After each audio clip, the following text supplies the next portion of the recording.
Ben trobats a tots, contents de veure'ns un cop més.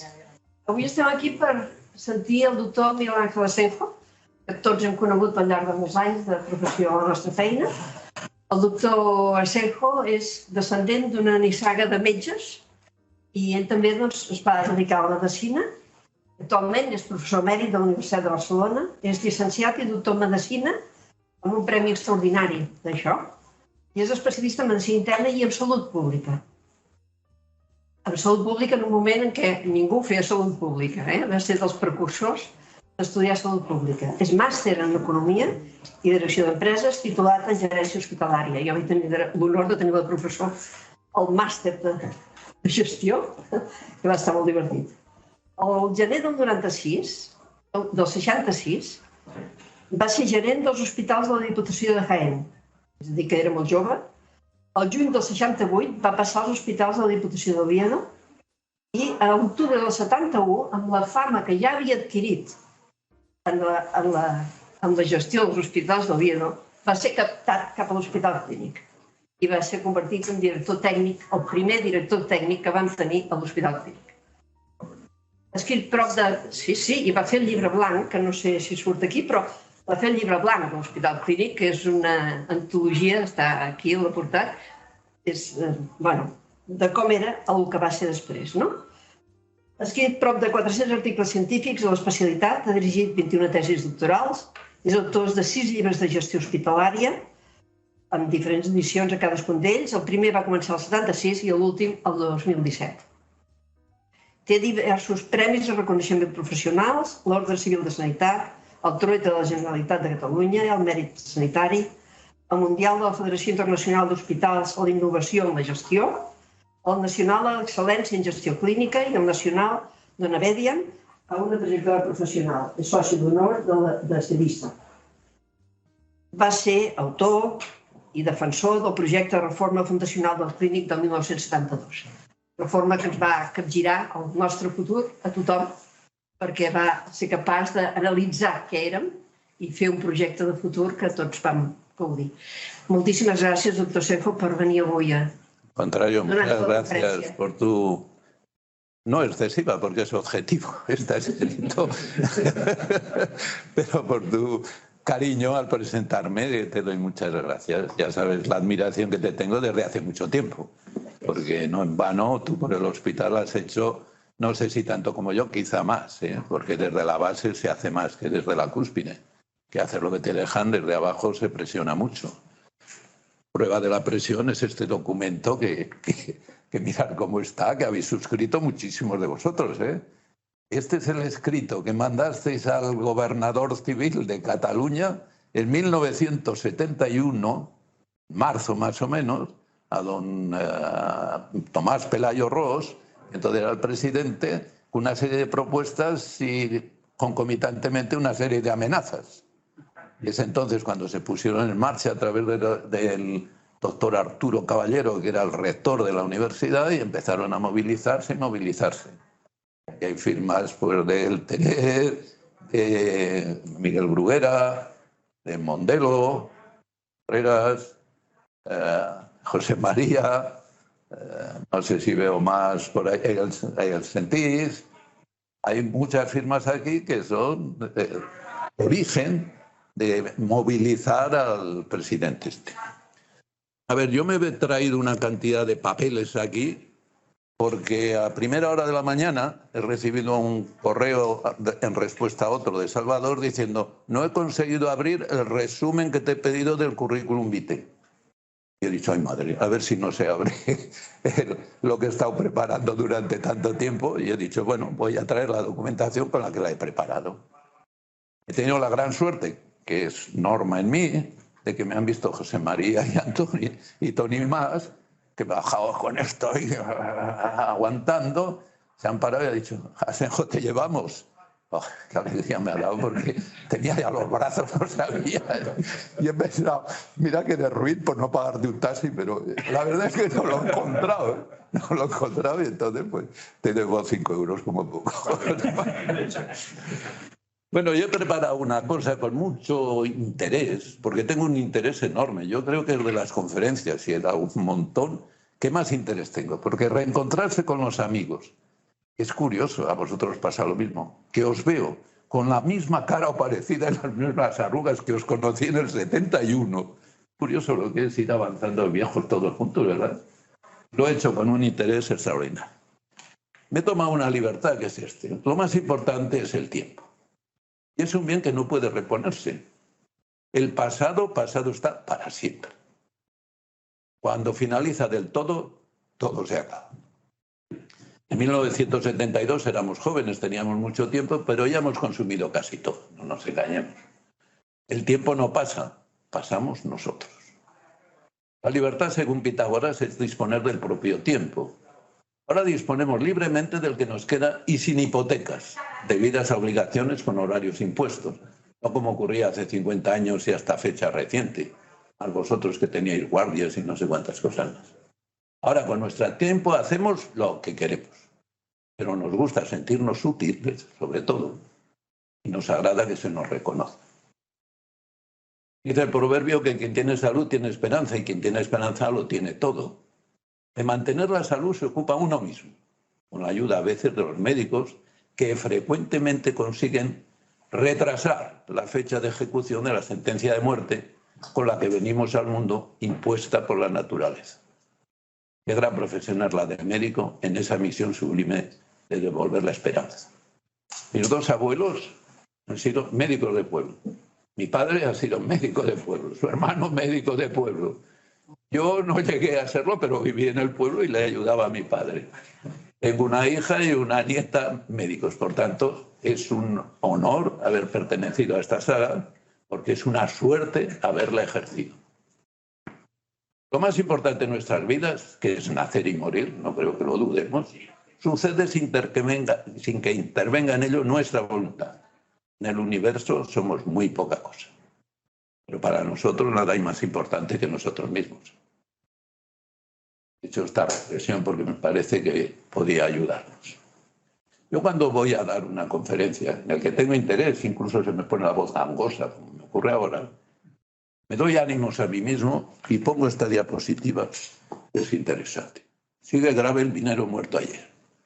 Esto me doy ánimos porque el mejor escribano puede echar un borrón, y esto lo ocurrió en un periódico de una tirada impresionante, pero escribió esto. Y además, me alegro de que siempre hay consuelo, otros más grandes se equivocaron. Por ejemplo, el Lord Kelvin, de los 80 días de... ¿Cómo se llama? La vuelta al mundo en 80 días, que era el redador. Os dijo que la radio no tiene futuro, que máquinas más pesadas que el aire jamás podrán volar y se demostrará que los rayos X son un fraude. No me consta que se arrepintiera de haber dicho eso. Pero inmediatamente hay que poner los pies en el suelo porque te encuentras con cosas inverosímiles. Esto que os voy a presentar ahora es una realidad. Ocurrió aquí en Barcelona, en el Valle d'Hebron. Vaya. ¿Y por qué no aparece esto? Bueno, pues lo que decía es, ha suelto un médico por la muerte de un loro. Al parecer una señora fue con tos y febrícula al Valle d'Hebron y la preguntó el médico, ¿qué vive sola? Sola, totalmente sola. Murieron mis padres y sola estoy en la vida. Pero sola, no tiene nada de un... aves o algo, porque sospechaban así tal cosa. Bueno, tengo un loro, traiga usted el loro y lo vamos a... El loro nervioso y demás, pues las pingó el loro cuando le sacaron sangre.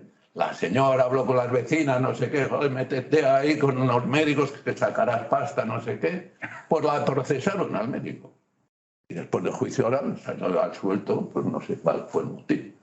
Tú, no sé si, Miguel, quizá como presidente del Colegio de Médicos, no sé si viviste de algo de aquello. Bueno, aquí tendría que haber salido, en la diapositiva estaba el hospital. En la parte central, ya os lo imagináis, está la Facultad de Medicina. A la derecha, las clínicas quirúrgicas, a la izquierda, las clínicas de práctica. Puse la teoría muy alta porque era lo que se hacía. Lo importante era la lección magistral. Y ya de paso, pues vamos a ver a un enfermo que está aquí al lado. El hospital está perfectamente diseñado para la época. Se sabía que producía las enfermedades infecciosas, que eran los microbios, pero no se conocían todavía los antibióticos. Por tanto, la solución es el aislamiento. Se hizo en pabellones, comunicados fácilmente, y en el centro el Santa Santoro. Que lo era, porque los de provincias que hemos estudiado, el Pedro Pons y el Piulás, era, vamos, venir aquí, decir aquí ha explicado Pedro Pons, aquí ha explicado Piulás, era tremendo. Por tanto, ponía ahí, vayamos a lo que he venido, que es la vista aérea del hospital, la teoría y la práctica. El hospital en octubre del 71, yo llegué a mediados de octubre, el 15 de octubre del 71, estaba gobernado por una junta de patronato presidida por el gobernador civil, don Tomás Pelayo Ros, una junta de clínicas presidida por el catedrático Cristóbal Pera Blanco Morales, vicedecano y vicepresidente Rodman, y una junta administrativa presidida por el general Madariaga. Esto eran los grandes mandamases del hospital.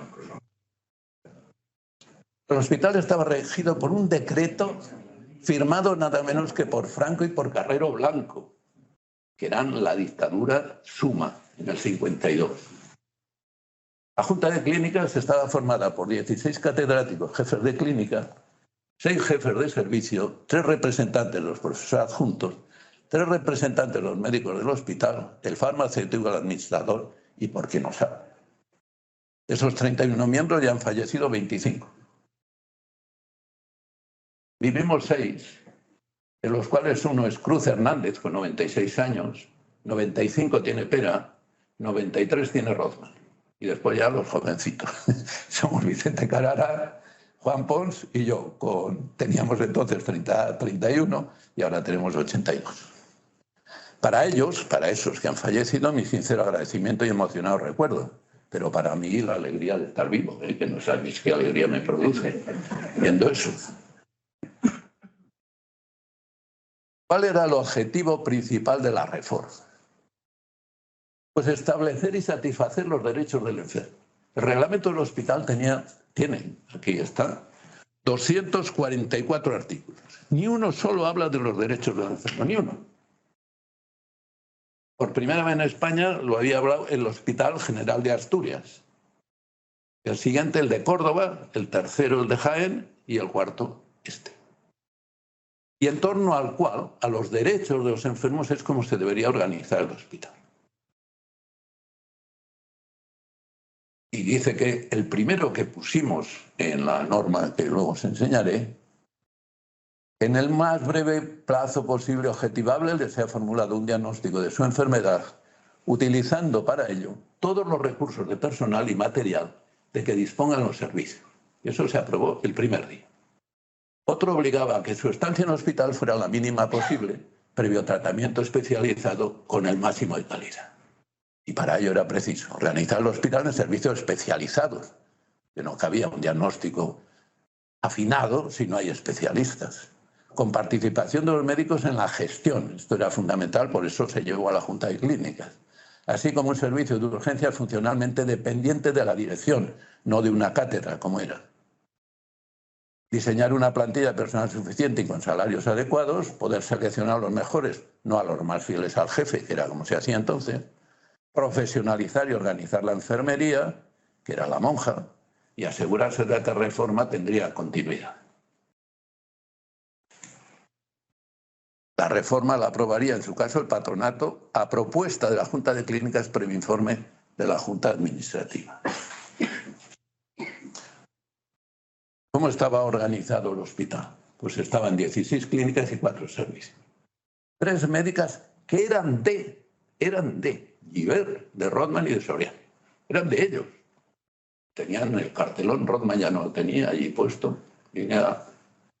Una de patología general, Alcels, 3 quirúrgicas, Arandes, Pera, Piulás, una de pediatría Cruz, 2 de obstetricia y ginecología, Conil González Merlo.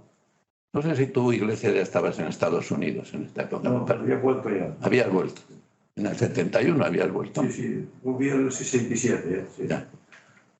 Una de otorrinolaringología, Zoy, que era el director del hospital. Otra de oftalmología, Casanovas. De dermatología, Piñol. De psiquiatría, Obiols. Urología, Gilbernet. terapéutica física Badel y 4 servicios adscritos que eran toxicología, farmacología, neurocirugía y urgencias. Eran tan clínicas hospitales que el pasado 14 del 11, en el magnífico blog de Miguel Bruguera, es una maravilla, Miguel, esta mañana que has presentado lo de los hospitales medievales, bueno, posteriores. Yo había visitado todos. Me ha dado una alegría porque está el de Sevilla, los de Jaén en Úbeda, los de Burgos, que yo soy de Burgos, todos, porque incluso el de León, que no había visitado, lo he visitado como turista, porque es el parador del turismo, ¿no? Y el de Santiago iba todos los años a hacer una semana de gestión con el catedrático Gestal, se llamaba, y era una maravilla. O sea, eran auténticos las cátedras hospitales, porque tú escribes con el título de el profesor Pere Piulàs, el millor cirurgià català de la segunda meitat del siglo XX, dius, de la càtedra del professor Piulàs va sortir un grapat d'excel·lents cirurgians generals, com els doctors Sunyol, Anglada, Sarrós, Sánchez, Lloret i Vissa. Traumatòlegs, com els doctors Cabó, Collado, Navés i Novés. Cirurgians plàstics, com el doctor Planas y Mir. Uròlegs, com el doctor Bayona y Galito. Y no leéis el blog de Miguel, hacerlo, ¿eh? Lleva ya el tío 400, más de 400 entradas, llevas y 41.000 visitas. O sea, estás teniendo un éxito que harás un libro y repartirás los beneficios aquí para una comida.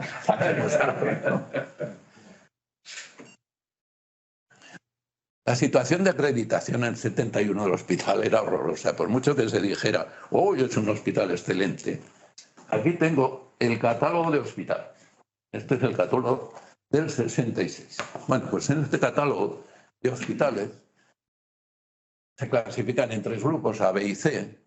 El A eran los mejores, el B eran ni fu ni fa y el C eran los peores. Pues aquí tenéis, el clínico estaba en el B. En el A, el mejor, estaban catalogados todos los grandes hospitales de Barcelona, incluso, por ejemplo, el Hospital de la Esperanza, el de la Alianza, la Clínica Platón. Y también el Clínic, pues estaba junto a la Clínica Provenza, la Clínica Soler Roig, la Clínica Layetana o la Clínica Santa Rosa.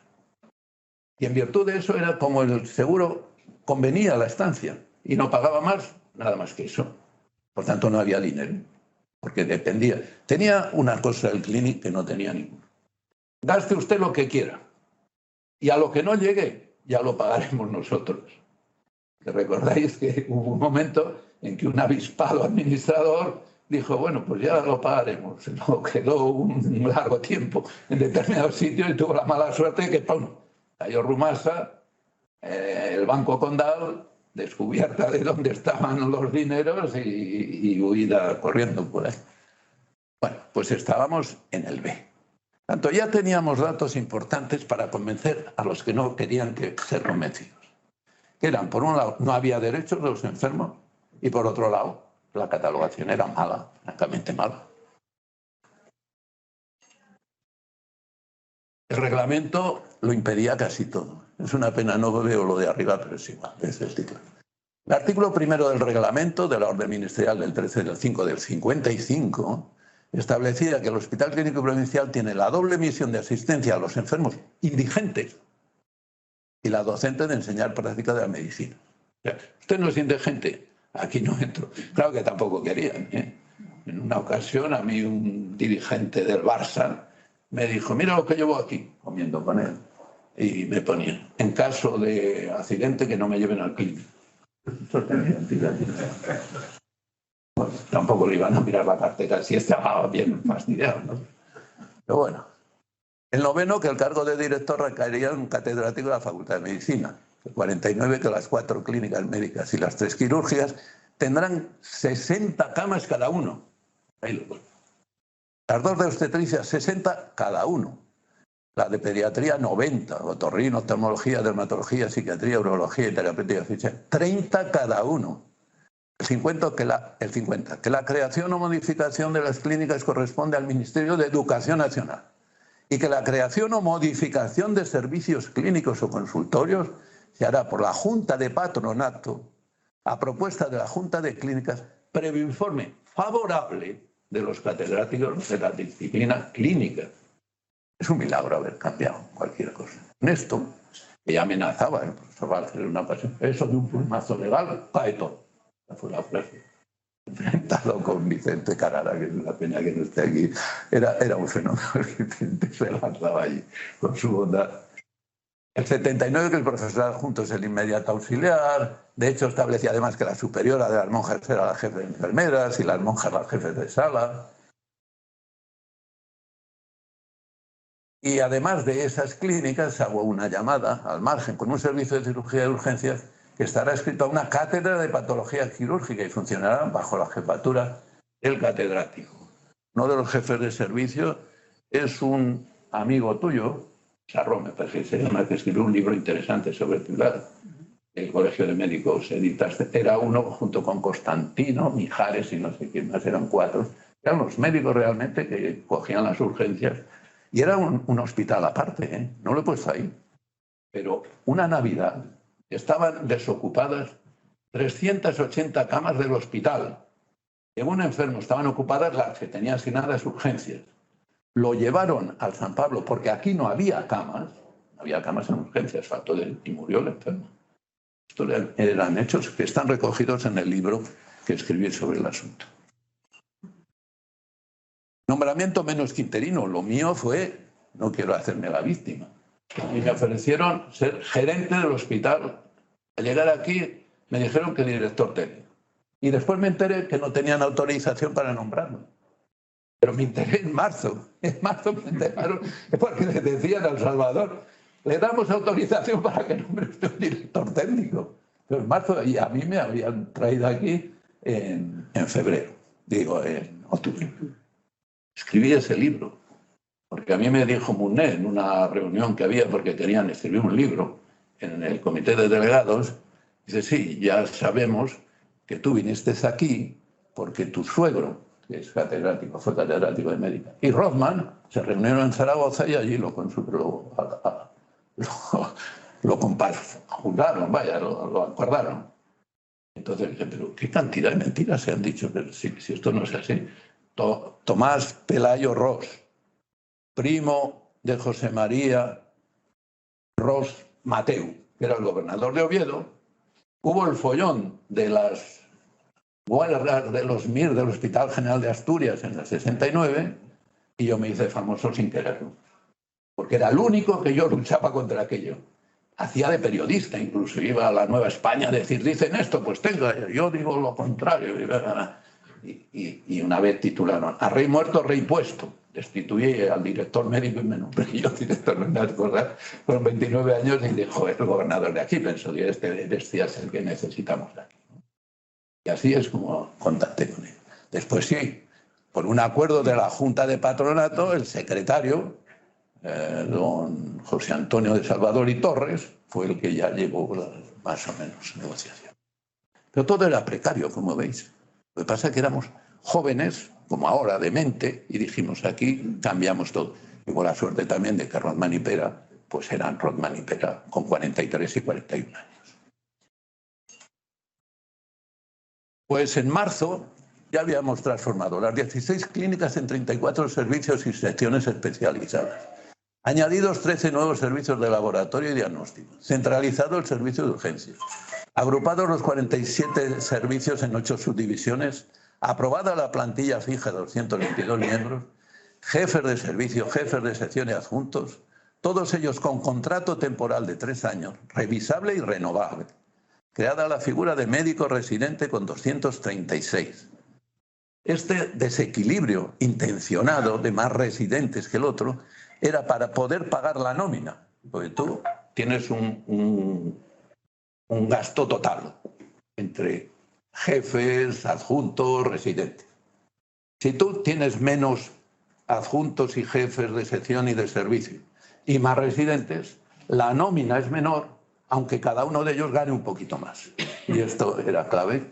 Y lo que se quería entonces era, pues a ver, en gran medida, a ver si puede entrar Pepe, a ver si puede entrar Juan, porque le van a echar. Y daba igual si en principio mejor era adjunto y jefe de sección que residente. Pero con que entrara, eso ya era. Establecidas las figuras de médico consultor, asistente y asociado, se nombraría en 86 y creado el comité de contratación y elegidos sus miembros. Luego veréis la importancia que ha tenido el comité de contratación. Para mí, primero los servicios, después la plantilla y después el comité de contratación. Pero el comité de contratación fue de un éxito total. No esperaban los catedráticos reunentes que aquellas 4 personas representantes de los médicos tuvieron la potencia que tuvieran. Pero es que inventamos una cosa muy buena. Y es que la propuesta sería válida con 6 votos. No con 5-4, sino con 6. Con lo cual, uno de los representantes de los médicos tenía que pasar al establishment, o 2 del establishment se tenían que pasar al otro. Con lo cual, y además no se podía votar en blanco ni abstenerse. Fue la gran jugada. Era una cultura de participación en la gestión, junta de clínicas y comité de delegados, a lo que añadimos órganos de participación, el comité de contratación, de acreditación, de residentes, de infecciones, de utilización, de farmacología, de investigación, de tejidos. Yo me parece que tú presidiste, ¿verdad, Bombí, el de tejidos? De mortalidad. O de mortalidad. Bueno, es que era muy bueno el de mortalidad, porque dijimos, aquí no se hacen actas. ¿Y por qué no se hacen actas? Porque allí se dice toda la verdad de que han muerto los enfermos. Y naturalmente no puedes allí escribir ha sido un motivo por mejor. La pretensión es aprender de los errores, pero no es necesario escribirlos ni denunciarlos. Y así funcionábamos. Claro que Bombí tiene unas cualidades especiales de adobar las cosas, ¿verdad, Bombí? O encima hacer reconciliación. Los salarios aprobados algo superiores a los de la Seguridad Social, luego veréis por qué, fueron confirmados. Fueron de 48.000 pesetas, 288 euros al mes para los jefes de servicio, con horario obligatorio para todos ellos de 48 horas. Después se quedó en 40, me parece, 46, no me acuerdo. Muchos de 48. Y lo tenían que compensar con las guardias. En este sentido, hubo de todo. Pero hay 2 casos que voy a nombrar. Hubo de todo en el sentido de engañar, ¿no? Porque yo tenía que firmar -2, +1, no sé qué. Hay 2 que son increíbles. Uno es el Vicente Carara, que vino y dijo, descuéntame 2 horas. ¿Pero por qué? Porque me fui a cortar el pelo. Después el otro del Rodés. Este Rodés es que vivía en el hospital. Los jefes no pueden hacer guardia. El tío hacía guardia. Es una cosa, y yo lo he escrito muchas veces sobre Rodés. Rodés es una persona, ha sido una cosa increíble, con unas habilidades, una capacidad de liderazgo, una bondad, una habilidad que también la tenía, etcétera, porque bobo no era ni mucho menos. Los controles de horario repetidamente acordados en junta de clínicas fueron médicos, semáforo de entrada, cachondeo al final. Personal auxiliar, entrega del relevo con firma y personal de oficio y subalterno, reloj, marca fichas. Estos empezaron, los auxiliares y los demás. Los médicos empezaron, pero bueno, hubo algunos. A mí uno me devolvió la llave diciéndome, le devuelvo la llave del semáforo para que emplee el dinero en cosas más útiles. Y yo le contesté, con 1 minuto de usted que le pagamos 17 llaves. No quiero decir el nombre porque entre otras cosas no se podría defender porque está fallecido.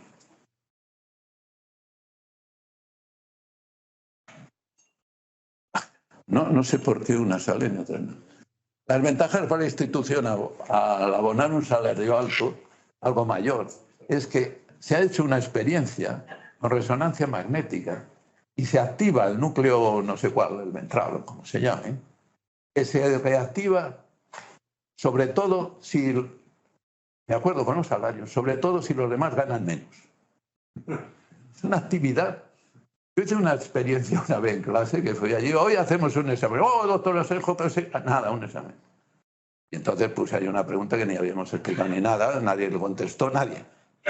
Pero después a la semana vine y dice, lo siento, todos lo habéis hecho mal, menos Fernández. Fernández lo ha hecho relativamente bien, le he aprobado. Tan contento Fernández, una cara de satisfacción. Pasó el tiempo. Ahora vamos a hacer otro examen. ¡Oh, otra vez, doctor! Sí, vamos a hacer otro examen. Una pijada, o sea, todos contestaron bien. Y Fernández no estoy muy seguro cómo contestó, pero fui a clase Y dije, todo sobresaliente, ¿cómo habéis avanzado? Menos Fernández, ¿qué te ha pasado? Que tienes notable. Un disgusto, Fernández. O sea, con aprobado era feliz y con notable era un desgraciado completo. Tanto, esto era importante, ganar un poquito más que el vecino, que la señora, que el del Valle Hebrón, que el que fue.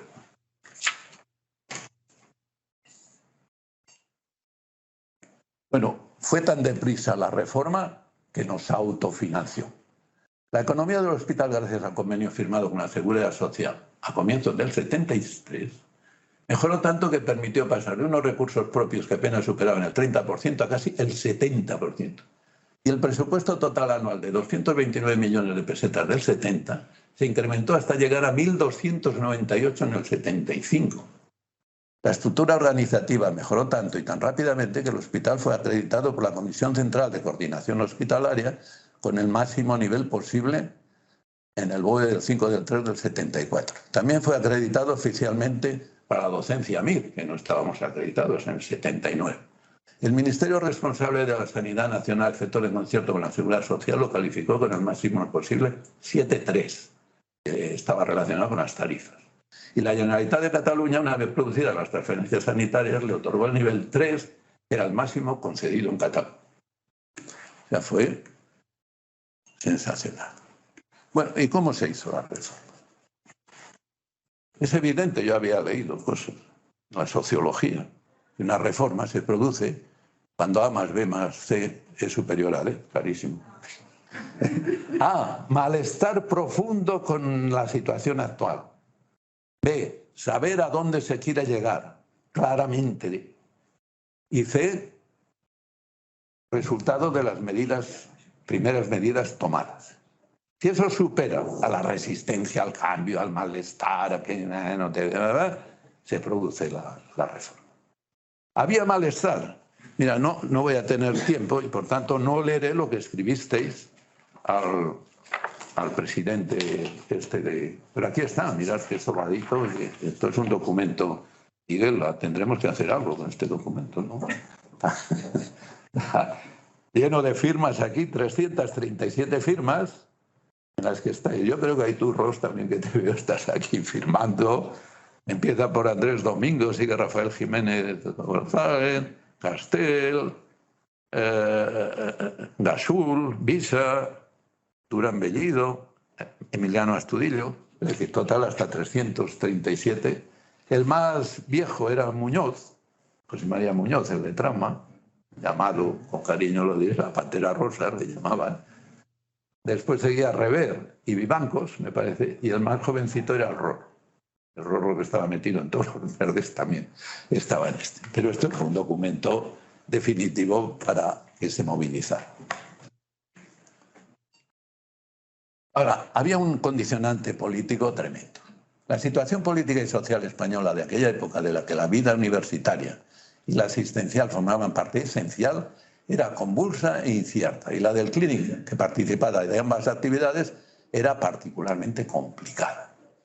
En 1968 se habría producido el llamado Mayo francés, que Miguel Brugueras, te lo he oído alguna vez, lo viviste en Francia, que volteó la estructura social europea. Y al año siguiente tuvo lugar en España el llamado Juicio de Burgos contra miembros de ETA, que concluyó con varias condenas a muerte y una enorme repercusión mundial.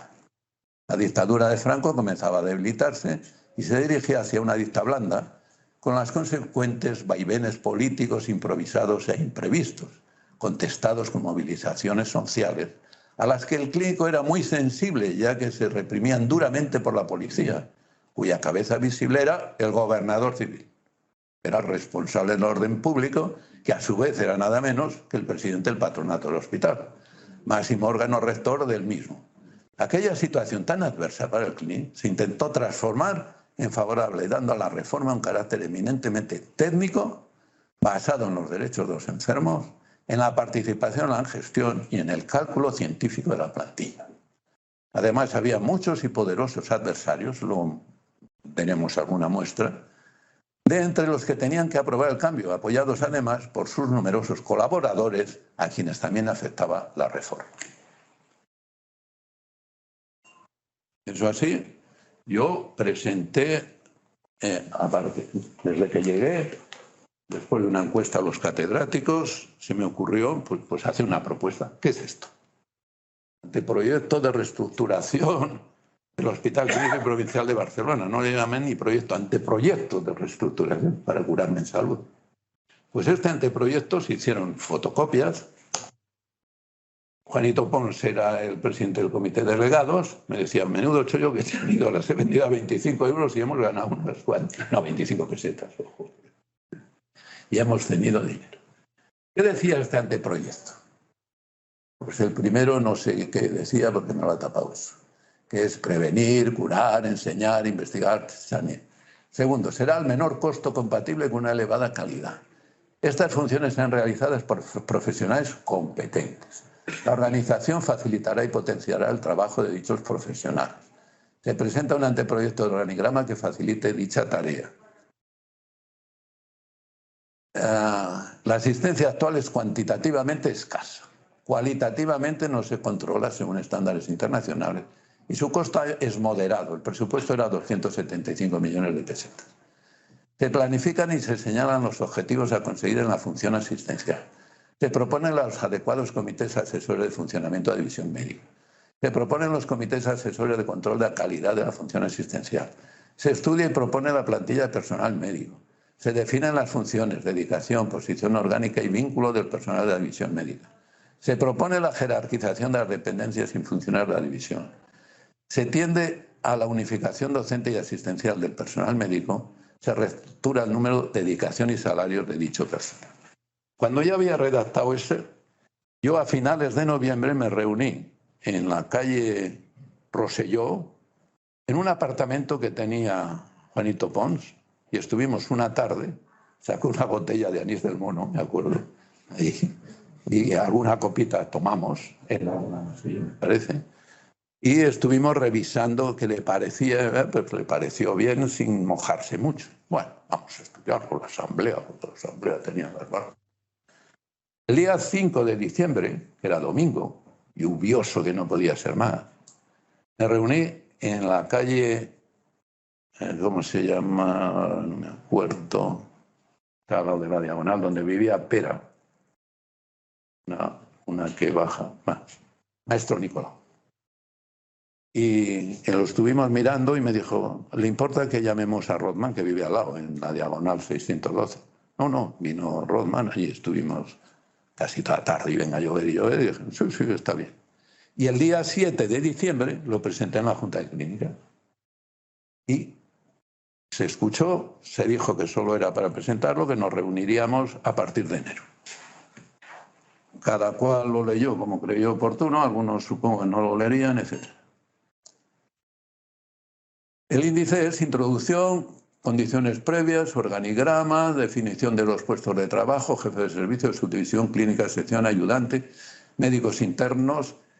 Lo de médico ayudante se discutió en la Junta de Clínicas un montón. Adjunto no querían porque eran los médicos adjuntos. Ayudante tampoco sonaba bien porque había el médico ayudante de clases prácticas. Y al final quedó adjunto y yo estaba totalmente de acuerdo con ello, porque era lo que tenían en la residencial seguro. Médicos internos y residentes, médicos de guardia, médicos colaboradores, posición jerárquica, equivalencias docentes asistenciales, jerarquización de dependencias médicas, plantilla de personal médico, comités, apéndice. Como que el que no quiere la cosa, todo eso era teoría. Apéndice. Diagrama del enfermo hospitalario, divisiones de admisión clínica, organigrama, objetivos asistenciales y plantilla personal, conclusiones y etapas de desarrollo. Eso es lo que tiene ese documento, que como me recordaba Conchita Logro. Este era el organigrama, que no se ve nada, tampoco tiene interés, pero ahí está para que, si quisiéramos publicarlo. Esta era la plantilla, a la izquierda pues era el número de enfermos previstos, tiempo necesario para la asistencia, tiempo dividido por el tiempo contratado, saldría el número de médicos. Claro, lo que querían la mayoría era que el número de personal fuera proporcional al número de camas. Esto era... Y en este documento también lo poníais, porque no había otros estudios. Se decía debería de haber un mínimo de 1,3 o 0,80 de personal por cama, lo que tenemos es tanto, de enfermeras tanto, lo que tenemos es tanto. Es evidente que este hospital no cumple, y si en el plazo de tanto tiempo no se nos atiende, etc. Entonces, ¿cuál era la lógica? Pues que la plantilla se deriva del tiempo médico total necesario para hacer lo que vamos a hacer, dividido por el tiempo médico individual que vamos a contratar para hacer lo que decimos que vamos a hacer. Y esto es lo que yo dediqué horas y horas. Y llegamos, primero, tiempo médico total necesario, que es el resultado de multiplicar las actividades previstas por el tiempo necesario para realizar correctamente cada actividad. Pues era esto, actividad y tiempo. Es uno de policlínica año 240.000, hospitalizados 20.000, estancias año 250.000. Yo no lo pasé bien con cada uno de los servicios, con la mayoría de los servicios, porque a todos les parecía que la plantilla era pequeña. Pero cuando decíamos, ¿cuántos enfermos tiene usted? Pues no salían enfermos. Y salía por cada enfermo asistido 2 horas de médico. Entonces aquello creaba un malestar y una tensión que realmente tuvo una habilidad y una honradez tremenda. Bueno, pues el tiempo médico individual contratado pues es año natural 365 días, se deducen 52 días domingos, 52 medios sábados 26 días, festivos 8 días, total días trabajados. Bueno, trabajados, una vez preguntaron, ¿cuántos trabajan en este hospital? Bajamos en el ascensor, yo para hacer una gracieta digo la mitad de los que vienen. Pero claro, trabajados, días que vienen, que deberían de venir 279, la mayoría venían, pero no todos. Horas de trabajo al año, si quitas vacaciones y demás, 240 horas. De ellas, y esto fue de una generosidad para que no tuvieran que protestar, era hospital universitario, 60% de actividad asistencial, es decir, de las 2.232 que pagábamos, solo cogíamos 1.224 para las estancias. El 40% restante para la docencia, la investigación, la gestión, etc. Hechos estos cálculos, salían 452.880 horas, divididos por 1.224, 370 médicos. Y una vez jerarquizados, jefes de clínica 27, de sección 40, adjuntos 111, residentes 192, a los que se añadieron 44 médicos de plantilla y 48 residentes para laboratorios y servicios comunes. Del organigrama que presenté resultó este. Es parecido, pero en extensión. Y de la plantilla que presenté es este, parecido, pero mejor calculado. Un poco añadido. Este es el que está, como decías, Conchita, aquí en el libro blanco este. Es este documento que ha sido el que ha regido al hospital durante muchos años. Era este.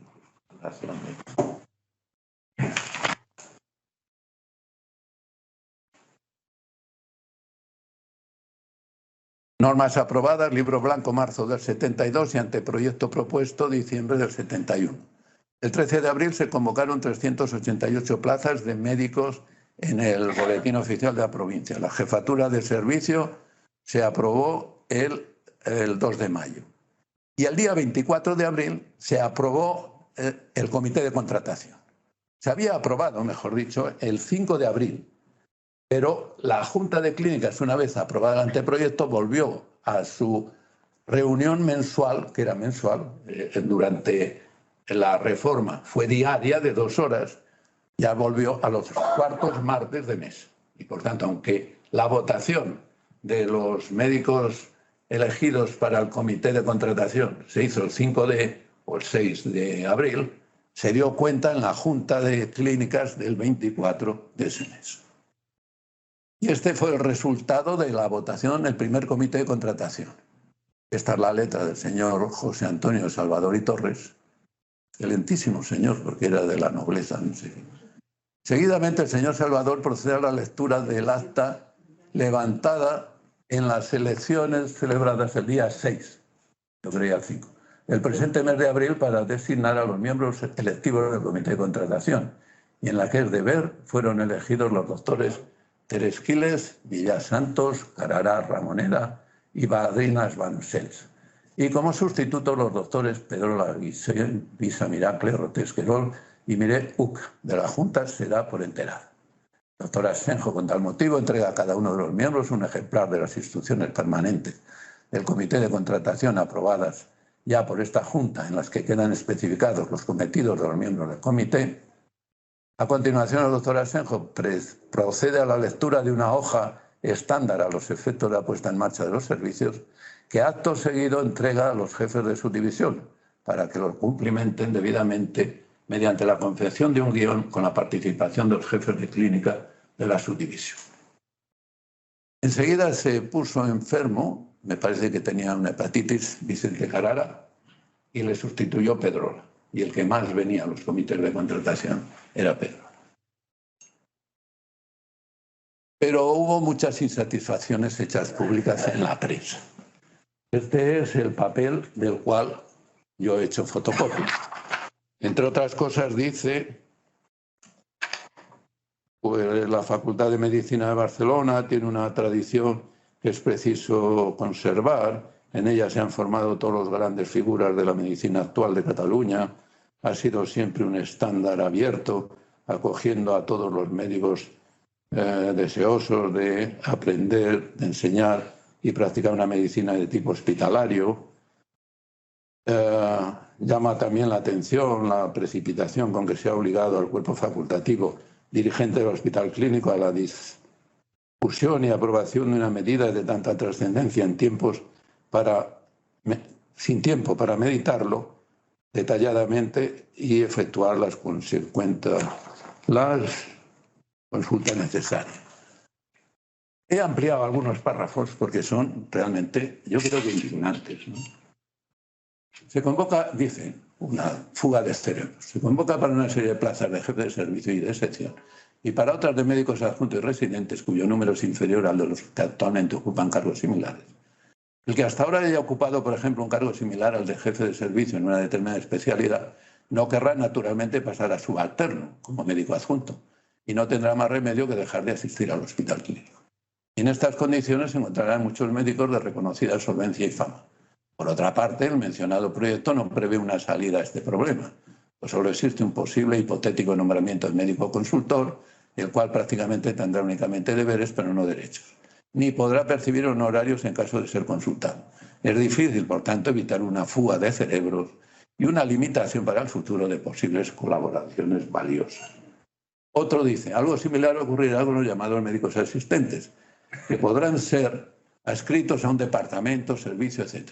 Dichos médicos no recibirán remuneración alguna por su trabajo, que comprometerán a cumplir escrupulosamente las normas por las que se rige el Hospital Clínico y Provincial. Suscribirán un compromiso en el que se especificarán sus misiones.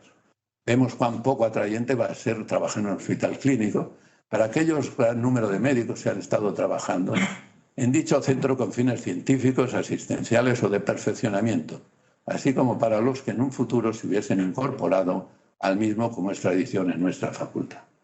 Y otro dice, nosotros no dudamos en absoluto de la capacidad de quienes preconizan la actual reforma, y el proyecto parece muy apropiado para un hospital cualquiera, puesto que se busca supeditarlo todo a un rendimiento económico. Es falso, eso no es así. Pero en este caso debemos tener en cuenta que debe supeditarse todo a un máximo rendimiento docente y científico. Esto es una tontería, porque me recuerda aquello que dice mi general, cuando la teoría no coincide con la práctica, ¿a quién hacemos caso? Bueno, pues la realidad está por encima de cualquier deseo y cualquier tontería de esta. Lo cual, lógicamente, se opone al buen rendimiento económico de un hospital, ¿no es verdad? Tememos con fundamento que constituya la prostitución, más gordo todavía, de nuestra Facultad de Medicina, que esta pierde su carácter abierto y tradicional. Es peligroso jugar con los hospitales, tenemos fresca en nuestra memoria las dificultades del Hospital de San Pablo, del que venía el anterior gerente del Hospital General de Asturias, y yo que venía del General de Asturias. Debemos también considerar que ningún hospital clínico funciona con un régimen similar al que se quiere implantar en el nuestro, ni en ninguno se ha supeditado los más altos fines de un hospital a su posible rendimiento económico. Y concluyen que es lógico que Barcelona se sienta preocupada por su centro médico universitario, no es verdad, importa un pito, ¿no? Y que tema unos cambios que al parecer se contraponen a nuestra tradición médica universitaria, que además origina ya de entrada un empobrecimiento intelectual tenía una visión tremenda, y asistencial de nuestro hospital clínico y una disminución de las posibilidades de formación y estudio de los futuros médicos que vayan saliendo de la Facultad de Medicina. No habían entendido nada ya, porque ya ves, con el hospital clínico con plazas limitadas, sin posibilidades de ampliación sustancial. ¿Qué porvenir tienen los futuros médicos? Incluso los médicos residentes previstos en la actual reforma, a los 4 años de ostentar esta plaza, cesarán en su cargo. Nos preguntamos finalmente cómo es posible que nuestra facultad y nuestro hospital estén en manos de gente recién venida y que sin tiempo de acomodación suficiente intenten una reforma de tal trascendencia, como que no hubiera sido participada, como que fueron tontos todos los que participaron en la gestión y ellos eran los listos. A mí me parece, vaya, este tampoco sale, qué pena. A los insatisfechos quizá les falta información y seguramente les sobraba frustración y soberbia. Y aquí presentaba un elefante, en el que hay una serie de ciegos, alguna vez lo presentan en otros sitios, en el que uno está tocando la trompa al elefante y dice, un elefante es como una serpiente. El otro se sube arriba de todo, es como unas cerdas. El otro le coge del rabo, es no sé qué. Y el otro, al final, toca el excremento que ha lanzado y dice, es algo blando y pastoso. A estos señores les faltaba información, probablemente, y seguramente les sobraba frustración y soberbia. Pero creó muchos problemas. Se subía por las paredes. Después le sustituyó Obiols y murió. Os pongo un ejemplo de un cronograma con motivo de la inauguración, de la celebración del servicio de cardiología. Pues me invitaron y yo preparé un esquema de cómo fue el servicio. Resume los anteriores. El 7 del 12 se propone a la Junta de Clínicas la organización de HCP en servicios. El 24 se aprueba el de cardiología y unidad coronaria. El 14 se aprueba su plantilla, un jefe de servicio, 4 adjuntos y 4 residentes. El 2 de mayo se contrata a Navarro como jefe de servicio. El 7 se contrata a Magriñá como adjunto y el resto se dejan vacantes. El doctor Pérez eleva a la Junta un escrito de súplica, la cual resuelve negativamente. Se crean 2 jefaturas de sección coronarias y hemodinámica, que se adjudican interinamente a los doctores Covelo y Simón Lamuela. El 24 del 11, el dimitido cirujano profesor Pera, presidente de la Junta de Clínicas, le sustituye el psiquiatra profesor Obiols. El 28 del 11 se contrata como adjunto de cardiología al doctor Valentín Valls. El 23 del 1 se contrata a Ginesán como jefe de sección. El 23 del 11 se propone a la Junta de Clínicas como jefe de sección de hemodinámica a Betrigo. Escrito de protesta de Covelo, acompañada de otros 2 suscritos por 14 y 46 firmas, agria aportación filosófico-laboral del profesor Balcel, se devuelve al comité de contratación la propuesta a favor del doctor Betrigo. Yo no sé si te acuerdas tú, y seguías en el comité, Terés, porque hubo un comité de 10 miembros, aunque uno de ellos no votaba, que era Balcells, pero la única manera de que aquello se desatascara es que estuviera presente. Pero volvió a salir por 6-3, supongo, el doctor Betrigo. Y fue otra de las veces que dijeron, la gente se dio cuenta que el comité de contratación no se casaba con él. El 29 del 1 del 74, el comité de contratación se reafirma en su propuesta y se eleva al acuerdo a la Junta de Clínicas que lo aprueba y se contrata al doctor Betrigo. A primero del 74, con los doctores Navarro, Gines y Betrigo, junto a Magriñá y Valls, el servicio de cardiología de la unidad coronaria empieza a tomar el rumbo para llegar hasta que se celebra este 50. Pues ahora no pasa ya más. Nos ha atascado. Mira para atrás.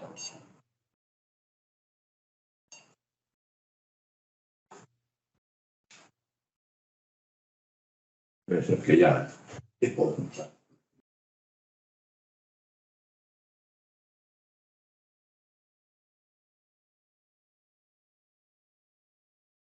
Era porque quedan 3 diapositivas y hay una que tengo en la final un interés enorme. Está bloqueado porque incluso Skype no funciona. Skype no funciona tampoco.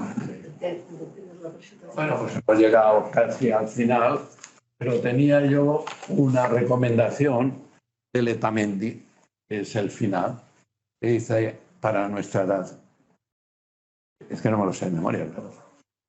Vida honesta y honrada. Usar de pocos remedios y utilizar todos los medios en no apurarse por nada. La vida tranquila, mucha tranquilidad y mucha reunión. Salir al campo algún rato y continua ocupación. Y yo llegaba a la conclusión, que era con lo que concluía, que es muy distinto, y esto lo aprendí de Miguel Bruguera, refiriéndose a un catedrático que escribe en La Vanguardia, decir lo que hay que hacer y hacerlo. Una cosa es predicar y otra es dar trigo. De tal manera que cuando haces, arriesgas, pero la palabra convence, pero el ejemplo arrastra.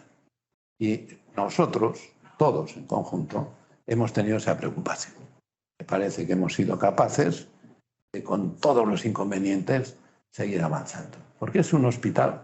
Yo no he visto un lugar de máxima competitividad que el Clínico de Barcelona. La selectividad tiene que ser las mejores notas para estudiantes. El MIR tiene que ser de los primeros para obtener plazas. Para pasar a adjunto, después, para obtener la beca, hay que presentar un proyecto. Para pasar a adjunto, otro comité. Para jefe de sección, otro comité. Para para consultor senior, otro comité. No hay nada mejor para los enfermos que la competitividad vuestra, de la que habéis dado muestras sobrada y sobradamente. Dice el proverbio árabe que la mente no aguanta más que el culo. Como ya lleváis tanto tiempo sentados, me parece que deberíamos acabar dándoos las gracias por vuestra atención y por vuestra amistad.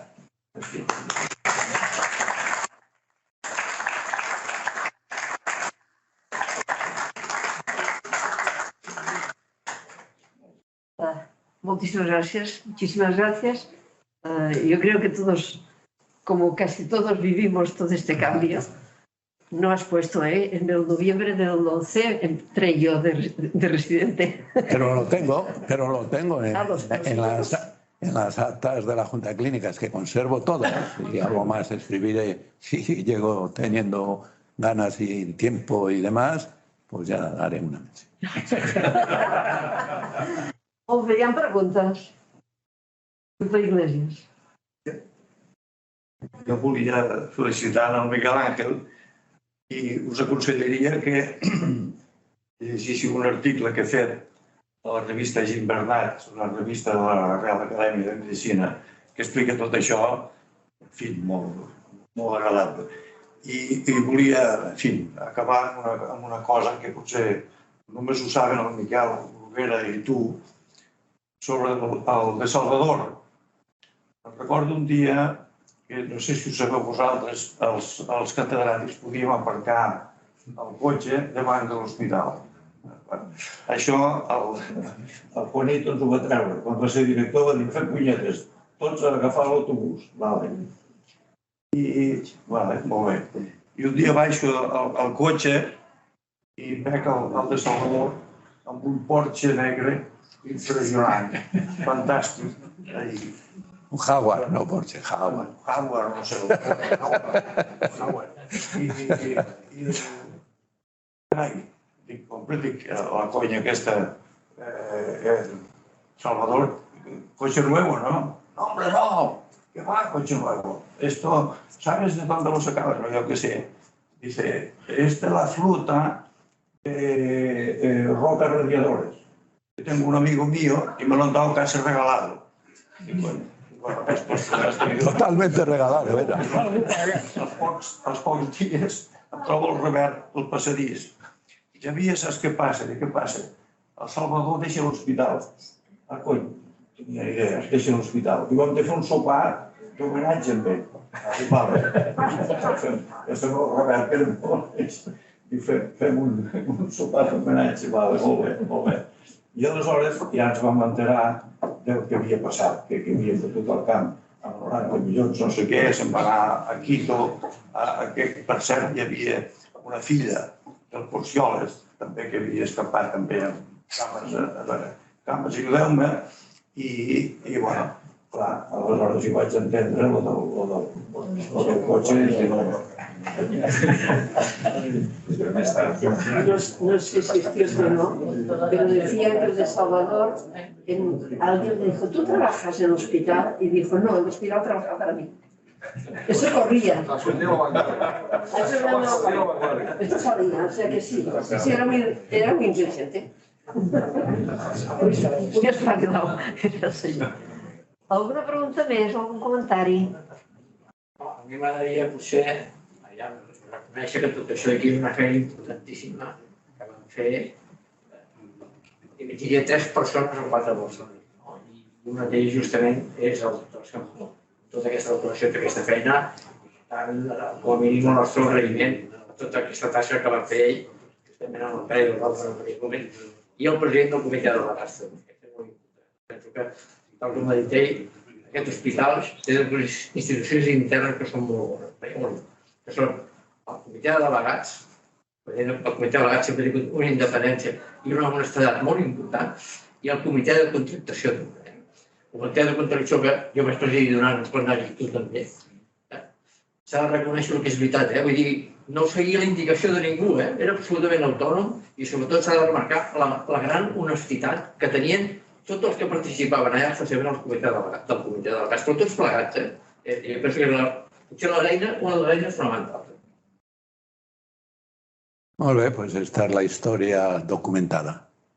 Doncs moltíssimes gràcies, don Raúl, encantats. Esta fue la primera revolución. Sí, la gran revolució. Va ser una sort, com dir, estar-hi. Va ser una sort per tots nosaltres. Era tremendo. Yo, cuando decían que hay asamblea, joder, que saldrá de la asamblea. Ahora, el Juanito Pons, que era del PSUV, lo tenía bastante bien con el amote de Griñón y algunos otros por allá. Les colocaba uno aquí, el otro por acá, el otro por acá, preguntaban.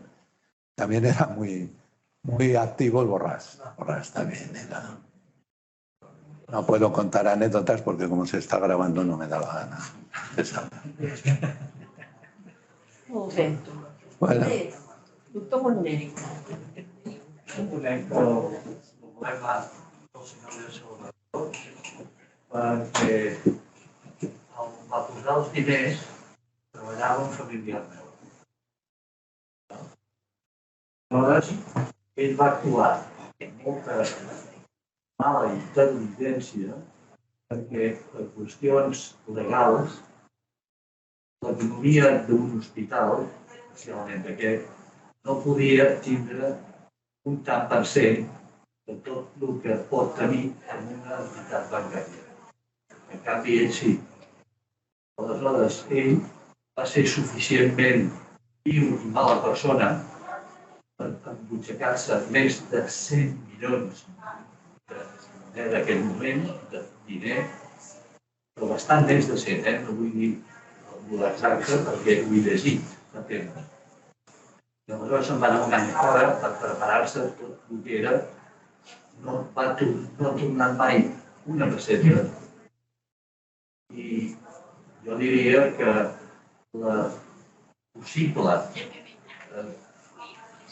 que li caigués la llei a sobre, em sembla que no serà així, i no soc ningú per dir si és o no és el que ha de ser. De manera que jo crec que no ha pogut ni volgut tornar els diners, que eren més de 150, i el que se li ha dit és que no ho faci mai més, quasi bé. No calia. Això és el que va descobrir el Grau quan va entrar. Sí.